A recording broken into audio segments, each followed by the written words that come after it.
também tô com saudades dela. Aquela caminha, aquela roupa de cama cheirosinha passada, cara, é muito bom. Senhorão, o que você usa pra lavar as roupas, hein? Eu tava pra te perguntar isso. Olha essa camisa aqui.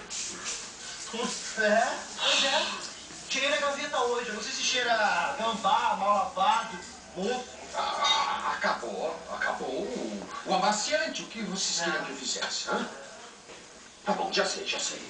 Os príncipezinhos não estão gostando mais de ficar aqui morando com o pai. Estão loucos pra voltar pra casa da mamãe, é isso? Não.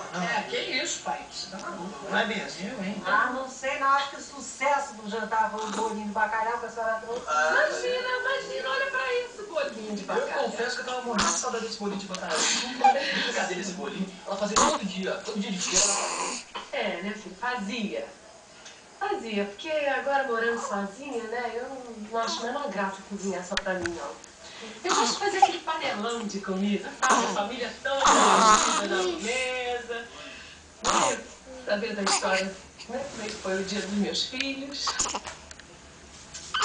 Oh, tenho tanta saudade dos meninos, meu Deus.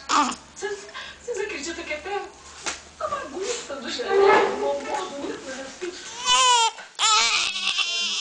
Não vamos chorar também. Para com isso. Ó, garanto que eles vão voltar correndo. Eu tô morrendo de saudade da senhora também. O que é isso? Senhor, eu, Sushi e Bela vão morar na sua casa. A gente acaba